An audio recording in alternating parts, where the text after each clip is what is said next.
Former British ambassador to Syria, Peter Ford, you're very welcome once again to the show. The United Kingdom has backed the missile strike, calling it an appropriate response to the alleged chemical attack. The question is now, of course, what happens if it is established after an investigation, which we're waiting on, that the Syrian government was not responsible for that attack? Well, this statement is obviously self-contradictory. If it's only an alleged chemical attack, then the strike by the Americans can't possibly be justified. They have delivered the verdict before deliberating on the evidence, and what needs to have happened and may yet happen is a proper UN investigation. But the damage is done, and not just the immediate damage to the airport, which, by the way, was being used in the fight against ISIS, but what Trump's stupid action has done is make it more likely that chemical weapons will be used. Why? Because if you were a jihadi, would you not be jubilant this morning? Would you not be planning false flag operations to make sure that more American involvement was brought on Assad's head? Of course you would. And jihadis have already mounted false flag operations with chlorine. This is documented in a UN report from last August. So it's only too foreseeable that more use of chemical weapons will be made. Another aspect just related to that, I suppose, is would the Assad government actually risk hitting civilians with a banned chemical when they're under such intense scrutiny? The eyes of the world, of course, on the country for some time.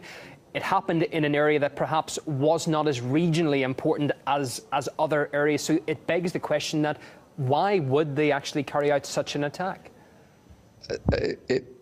It beggars belief. They had absolutely zero motive for doing it, and 100 reasons not to do it. Only days before Trump had put out an olive branch in their direction. Is it credible at all that Assad would respond with a two-finger gesture? It's literally incredible. And what's really going on here is that we're all being manipulated by the jihadis and their backers. They are jubilant this morning because they're using us, they're jerking our leash, and we've totally forgotten the lessons of Iraq.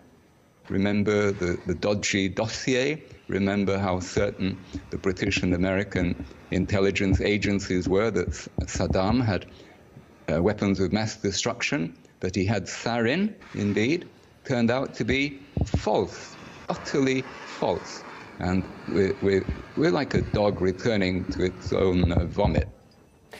Russia's foreign ministry reacted within the past hour, claiming that Washington's decision to attack Syria was made before the chemical attack in Idlib, and that it's now being used as a pretext for force.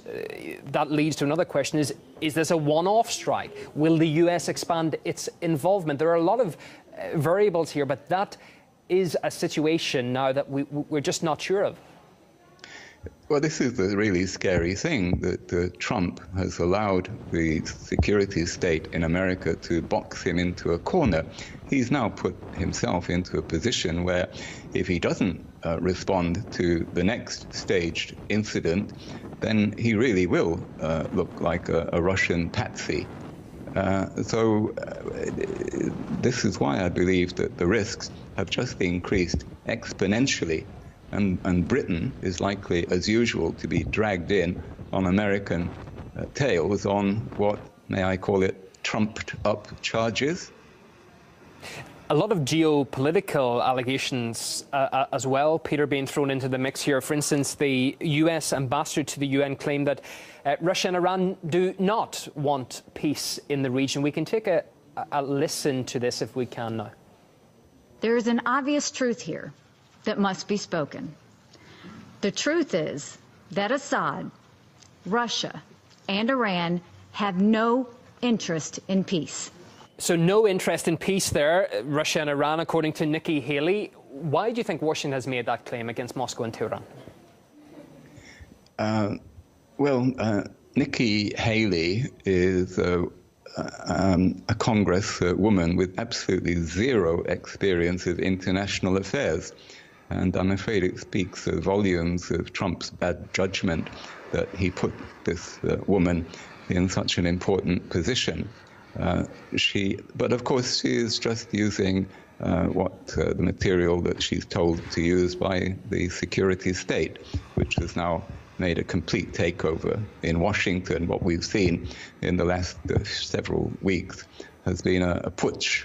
Even Steve Bannon has been kicked off the inner temple of the security state, the National Security Council. That is a very bad sign.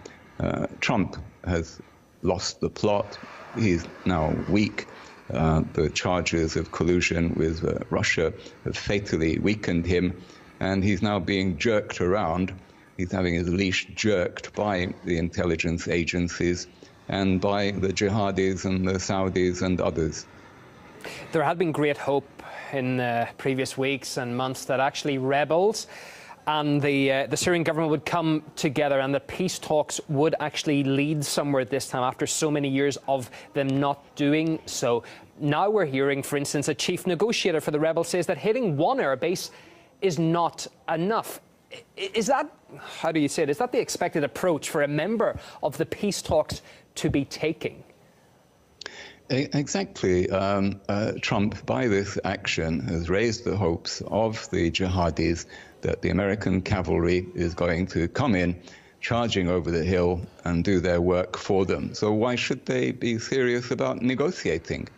What Trump has done has made it less likely that there can be a negotiated outcome, and more likely that there'll be more fighting, more use of chemical weapons. So you believe it's just going into the hands of the terrorists? They've got what they wanted. You know, the opposition today, we know, former ambassador, is that they are celebrating what is happening here. Islamic State have reportedly taken the opportunity to launch an attack against government forces. It looks to be getting worse, not better, after this strike. Yes, and let's ask ourselves whether Trump has given the Assad forces and Russia an incentive to work with the Americans against ISIS. No, he's given them a disincentive. I fully expect that Russia will withdraw its cooperation in the fight against ISIS, except insofar as where that suits the Russian Assad agenda. Former British ambassador to Syria, Peter Ford, always great to get your take. Thank you for coming on the programme.